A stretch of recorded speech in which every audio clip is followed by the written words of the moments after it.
अपने भैया राम के हाथों को सौंप गए होते। जैसे भरत जी ने ये बात कही, तुरंत भैया किया, माँ पिताजी चले गए, भैया कहाँ थे, किस कारण से गए? बोले बस भरत, राम के ही वियोग में तो महाराज अपने प्राण त्यागे हैं। राम के वियोग में तो भैया यहाँ नहीं थे क्या? बोली नहीं। कहाँ थे भैया? सारी बात कैकेयी जी ने बताया। पूरी कहानी सुन के भरत भैया ध्यान से गए और अपनी माँ कैकेयी को बहुत कुछ कहा है। माँ तुम तो बहुत प्रेम करती थी ना राम से, और तुमने राम को वनवास भेज दिया, कितना कठोर तुम्हारा हृदय हो गया। अरे वरदान मांगने से पहले तुम्हारी जिह्वा गल गई होती। आज से बाद तुम्हारा बेटा नहीं, तुम मेरी माँ नहीं, मेरे लिए तुम मर चुकी और तुम्हारे लिए ये भरत मर चुका। आज से मुझे अपना बेटा न समझना, ना मैं कभी जीवन में तुम्हें माँ कहूँगा। कैकेयी जी ने जब इस शब्दों को सुना भरत जी के, बहुत दुखी हो। भरत तुम ऐसा कर रहे हो, तुम तो मेरे पुत्र हो और तुम्हारे भलाई के लिए ही, तुम्हारे हित के लिए ही तो मैंने ये सब किया है, और तुम ही मुझे अपशब्द कर रहे हो, तुम ही मुझसे घृणा कर रहे हो। अरे तुमसे अच्छा तो मेरा राम था, जो जाते जाते मुझे प्रणाम करके गया है और बार बार मेरी तरफ देखते हुए गया है। तुम अच्छे नहीं हो भरत, मेरा राम अच्छा था, तुम अच्छे नहीं हो। मन ही मन में भरत जी बड़े प्रसन्न हुए कि माँ मैं यही तो चाहता था। अरे जो इंसान, जो जीव प्रभु से इतना प्रेम करे और वो अपने से प्रभु को दूर कर दे, प्रभु से दूर हो जा, तो उसे ऐसे वचन बोलो, इतने कठोर वचन बोलो, इतने ठोकरे दो कि पुनः वो प्रभु को याद करने लगे। मैं यही तो चाहता था कि आप मुझे ना अच्छा समझ करके राघव को ही अच्छा समझो। मैया कौशल्या के महलों में गए हैं। माँ कौशल्या के महलों में अंधकार है, जा करके जैसे पुकारा है दोनों भाई, माँ कहाँ हो? कौशल्या माँ के कानों में जैसे शब्द गए, उन्हें लगा कि मेरा राम आ गया है। दौड़ी है कि दौड़ करके मैं अपने राम को देख लूं, लेकिन दुख के कारण शरीर में शक्ति नहीं है, मूर्छित होकर के गिर पड़ी है। भरत भैया दौड़ करके गए हैं, उठाए हैं। माँ अच्छा किया तुम पहले ही मूर्छित हो गए, तुमने आंखें बंद कर ली। ये तुम्हारा राम नहीं माँ, ये भरत है, वो कलंकी भरत है जिसका मुख भी देखना पाप है, इसलिए तुम स्वयं ही अपनी आंखें बंद कर ली। माँ मेरा मुख मत देखो। मैया कौशल्या ने जब जाना कि मेरा भरत है, हृदय से लगाया, भरत तुम आ गए, कोई बात नहीं, अगर एक बेटा मेरा वन में चला गया तो दूसरा बेटा तो मेरी गोदी में है, मुझे दुख नहीं है, तुम आ गए और सब सही हो जाएगा। यहाँ भरत जी ने मैया कौशल्या से कहा, माँ संसार के जितने भी पाप होते हैं वो सारे पाप मुझे लगे, अगर मेरी थोड़ी सी भी मति रही हो प्रभु के बन जाने में और अपने को राजगद्दी मानने में, कैकेयी के मति में अगर मेरी थोड़ी सी भी सहमति रही हो तो संसार के सारे पाप मुझे लगे। मैया ने कहा, भरत तुम मत कहो ऐसा, मैं तुम्हें जानती हूँ, दुनिया भले ही तुम्हें कुछ कहे, लेकिन मैं जानती हूँ कि मेरा भरत कभी भी राम के विरुद्ध नहीं जा सकता है। सवेरा हुआ है, गुरुदेव आए हैं, बहुत समझाए हैं कि भरत विलाप मत करो। पुनः अंत्येष्टि क्रिया किया गया दशरथ जी महाराज का, विधि विधान से भरत भैया ने किया। सभा बुलाई गई, समस्त लोग बैठे, माताएं बैठी हैं, सारे अयोध्या के लोग बैठे हैं। वशिष्ठ जी महाराज ने कहा कि भरत तुम्हारे पिता जाते जाते यही कह करके गए थे कि भरत को राज्याभिषेक कर दिया जाए, भरत को राज तिलक कर दिया जाए।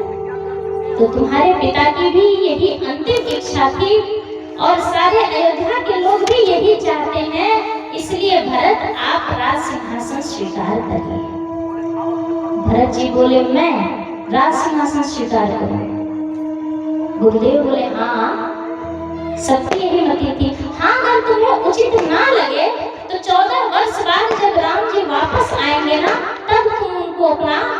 ये पद दे देना, उनको सिंहासन पे बैठा देना, उन्हें राजा बना देना, और जब तक नहीं है तब तक तो तुम राजा बन जाओ। भरत भैया बोले गुरुदेव आप क्या कर रहे हैं, मैं नहीं राजा बन सकता। जिसमें मेरे भैया का अधिकार हो उस पे आप मुझे बैठाना चाहते हैं, मैं कभी ऐसा स्वीकार नहीं कर सकता।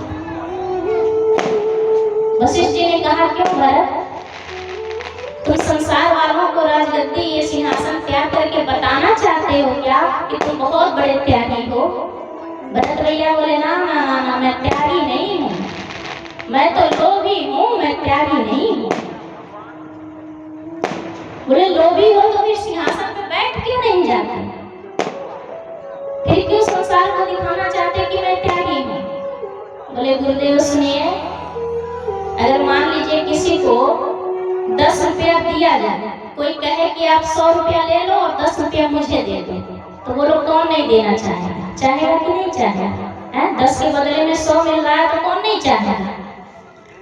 तो आप एक अयोध्या के राज सिंहासन की बात करते हैं, मैं एक पद का नहीं, जब मुझे एक पद के बदले में 2 पद मिल रहा हो तो एक पद मैं क्यों स्वीकार करूंगा गुरुदेव। बोले 2 पद कौन सा, अयोध्या का तो एक ही पद है। बोले अयोध्या का पद तो एक है ना, लेकिन मेरे भैया के 2 पद हैं, इस कारण जिनके 2 चरण मिल जाए, 2 पद मिल जाए, वो एक पद के बारे में क्यों सोचेगा। और गुरुदेव मैं इसलिए राज सिंहासन पे नहीं बैठूंगा, आप तो सब कुछ जानते हो, जैसे ही मैं सिंहासन पे बैठूंगा ना, अभी मेरा नाम आया, केवल अभी कैकेयी ने ये वरदान मांगा था कि भरत राजगद्दी स्वीकार करे, भरत राजा बने, और भरत का नाम आने से ही पिता स्वर्गवासी हो गए। मेरे भैया 14 वर्ष के लिए वन में चले गए, वो भरत अगर राज सिंहासन पे बैठ जाएगा तो वो राज सिंहासन ये अयोध्या रसातल को चली जाएगी। मोहि राजु हठ दई हम जबहि, रसा रसातल जाहि तबहि। आप कह रहे हो ना कि मैं राजा बन जाऊं, आपकी आज्ञा का पालन तो मैं करूंगा क्योंकि आप गुरुदेव हो, और आप जब कह रहे हो जबरदस्ती अगर आप मुझे सिंहासन पे बैठा देंगे तो मैं बैठ तो जाऊंगा, पर ये पृथ्वी रसातल को चली जाएगी। गुरुदेव इतना विचार कर लेना। बोले वाह भरत, इस पृथ्वी पे इतने बड़े बड़े अत्याचारी राक्षस हुए, इतने पापी हुए, तब ये पृथ्वी रसातल को नहीं गई, और आप राम के भाई होकर के अगर इस सत्ता पे बैठ जाएंगे तो पृथ्वी रसातल को क्यों चली जाएगी। बोले गुरुदेव इस पृथ्वी पे इतने बड़े बड़े राक्षस हुए ना, तो पृथ्वी माँ जानती हैं कि राक्षसों का काम ही है अत्याचार करना, और मैं हूँ राम जी का भाई, और ये सारी संपत्ति जो है, राज सिंहासन जो है, ये लक्ष्मी स्वरूपा है। और आप तो जानते हो कि मेरे राम जी स्वयं परमात्मा है, स्वयं नारायण है, और उनकी भार्या लक्ष्मी है जो स्वयं ये राज लक्ष्मी है। मैं राम का छोटा भाई, इस रिश्ते से ये सारी राज लक्ष्मी, सारी संपत्ति लक्ष्मी स्वरूपा हो गई, तो मेरी भाभी के समान हो गई, और मैं पुत्र के समान। एक पुत्र एक माँ की रक्षा कर सकता है, सुरक्षा कर सकता है, लेकिन वही पुत्र अगर माँ का भोग करने लगे तो पृथ्वी विश्वास किस पे करेगी। गुरुदेव रसातल को चले जाएगा। चाहते क्या हो? भरत जी बोले मैं तो बस यही चाहता हूँ गुरुदेव कि मैं प्रभु के पास जाऊँ, मैं प्रभु से मिल करके आऊँ। हमारे हृदय की बात मैं ही जानता हूँ। आपने दारुण दीनता कहूँ सब ही सिरुनाय, देखे बिन रघुनाथ पद जी के जन न जाय। जब तक मैं अपने राम जी के चरणों को नहीं देखूंगा तब तक इस हृदय की जलन शांत नहीं होगी गुरुदेव। इसलिए मैं चित्रकूट जाना चाहता हूँ, मैं प्रभु से मिलने जाना चाहता हूँ। जैसे सारे लोगों ने सुना कि भरत भैया प्रभु से मिलने जाएंगे, खुशी की लहर दौड़ गई, सारे लोग प्रसन्न हो गए। भैया हम भी चलेंगे, हम भी चलेंगे। बोले जिसको जिसको संग राम चलना हो वो सब तैयार हो जाए, कल ही हम अयोध्या चित्रकूट के लिए प्रभु से मिलने के लिए अयोध्या से प्रस्थान करेंगे। ये है भरत जी संत। और संत वही होता है जो स्वयं भगवान से मिले और सबको भगवान से मिलाए, वो संत होते हैं। सबको लेकर के भरत जी महाराज चले हैं। भरत चले चित्रकूट हो रामा, राम को मनाने। भरत चले चित्रकूट हो रामा, राम को मनाने।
सिंगरेरपुर में आए हैं। निषाद राज चरणों में सर नवाए प्रणाम कर रहे हैं। गुरु जी से पूछा है कि गुरुदेव ये कौन है? गुरु जी ने कहा भरत ये तुम्हारे भैया राम के सखा हैं। जैसे भरत भैया सुने कि ये मेरे भैया के सखा हैं, दौड़ करके गए हैं, निषाद राज को हृदय से लगाया है, मानो कि राम जी ही मिल गए हों, ऐसा भाव हुआ है।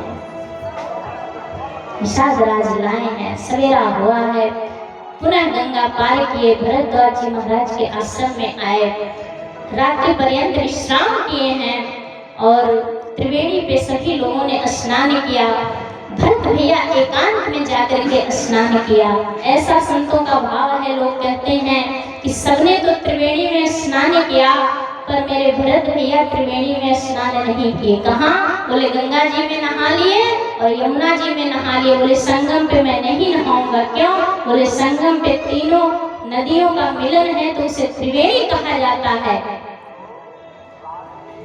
त्रिवेणी में मैं अगर नहा लिया तो कहीं मेरी बुद्धि भी ना खराब हो जाए, क्योंकि सरस्वती भी इसमें मिली हुई है और सरस्वती की ही प्रेरणा से मंत्रा की बुद्धि खराब हुई, जिससे मेरी माँ ने 14 वर्ष का राम जी को वनवास मांग लिया, तो कहीं मेरी भी बुद्धि ना भ्रष्ट हो जाए, इसलिए त्रिवेणी में संगम पे स्नान नहीं किया है। स्नान करने के बाद हाथ जोड़ करके भरत भैया प्रयागराज से निवेदन करते हैं, मांगहु भीख त्यागी निज धर्म, आरत काहन करई कुकर्म।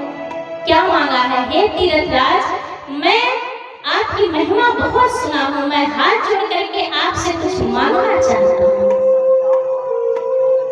तीर्थराज प्रयाग ने कहा, भरत मांगिए, आप क्या चाहते हैं?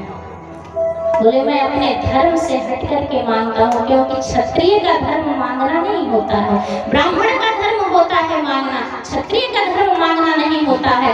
आज मैं अपने धर्म को छोड़ करके और आपसे याचना कर रहा हूँ, आपसे कुछ मांग रहा हूँ। प्रयागराज बोले, मांगिए भरत भैया, क्या चाहते हैं?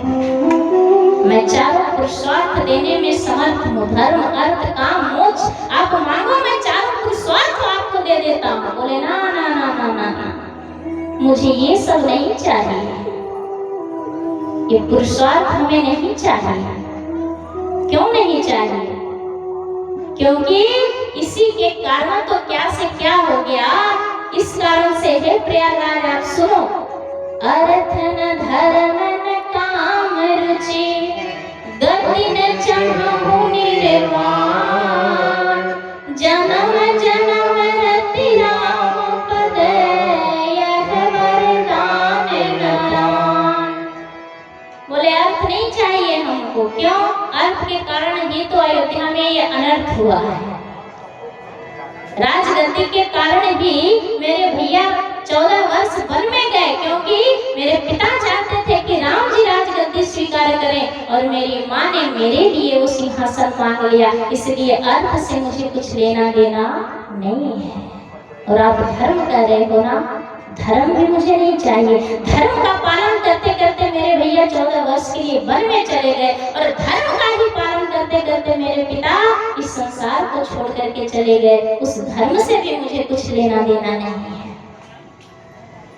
और सुनो प्रयागराज, कोई कामना कोई रुचि भी हमारी नहीं है, यहाँ तक कि मैं मुक्ति भी नहीं चाहता, मुझे मुक्ति भी नहीं चाहिए, चाहे पुरुषार्थ नहीं चाहिए। प्रयागराज जी ने बोला, तो चाहिए क्या?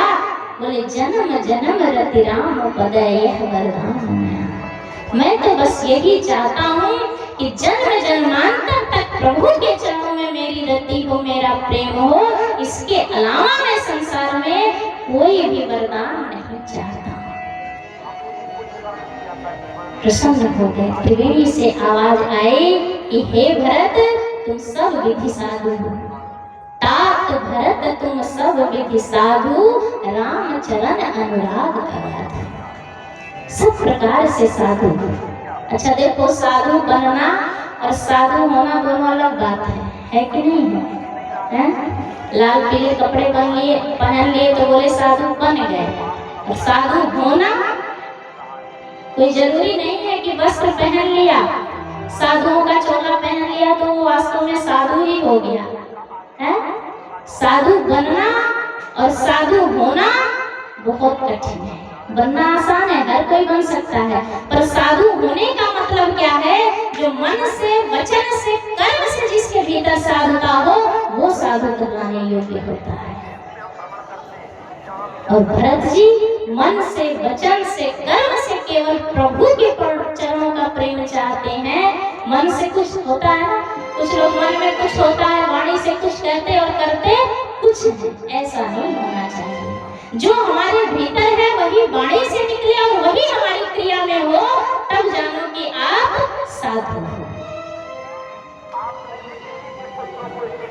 अर्थ चाहिए न धर्म काम चाहिए, कौशला कुमार मुझे राम चाहिए।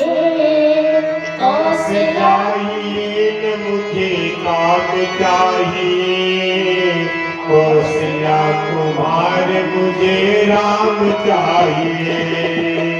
अर्थ चाहिए न धर्म काम चाहिए, कौशला कुमार मुझे राम चाहिए। कौशला मर्द राम चाहिए, कौशला कुमार राम चाहिए। मुझे तो केवल प्रभु चाहिए। त्रिवेणी ने वरदान दिया है कि भरत जी ऐसा ही होगा। भरत जी वहां से आगे बढ़े हैं, सबको लेकर के, सारी सेना है, माताएं हैं, समस्त अयोध्या वासी जो संग में गए हैं, सारे लोग आगे बढ़े हैं। निषाद राज भी कहते हैं कि गंगा के तट तक तो प्रभु रथ से आए थे, लेकिन जब गंगा पार किए ना, उसके बाद से प्रभु भरत भैया पैदल चलने लगे। क्यों? बोले कि भैया भी मेरे पैदल, मैं तो भैया का सेवक हूँ, वो मेरे स्वामी हैं, तो मेरा तो धर्म है कि जिस पृथ्वी पे मेरे भैया चरणों से पैदल चले हैं ना, वहां तो मेरा सिर होना चाहिए, तो मैं पैदल ही चलूंगा। और जब भरत भैया चलते हैं ना, तो मन में ये भाव आता है कि कितना जल्दी मैं पहुंच जाऊं, अपने प्रभु का दर्शन प्राप्त कर लूं, मैं भगवान को देख लूं। लेकिन माँ की कुटिलता जब याद आती है तो यही सोचते हैं कि कहीं प्रभु ऐसा जान गए कि मैं उनसे मिलने आ रहा हूं, तो प्रभु कहीं वहां से छोड़ करके ना चले जाएं, क्योंकि सोचेंगे कि ये कैकेयी का ही पुत्र है, तो हो सकता है इसके भी भीतर वही कुटिलता हो, वही भाव। लेकिन नहीं, जब प्रभु का स्वभाव याद आता है तो मन हृदय प्रेम से गदगद हो जाता है कि मेरे प्रभु का स्वभाव है सब पे करुणा करने वाले हैं। इधर प्रभु मैया और लक्ष्मण भैया के साथ विराजमान हैं। आज मैया ने स्वप्न देखा है कि भरत भैया आ रहे हैं सबको लेकर के, सारे अयोध्या वासी आ रहे हैं, गुरुदेव आ रहे हैं, सब तो अच्छा है।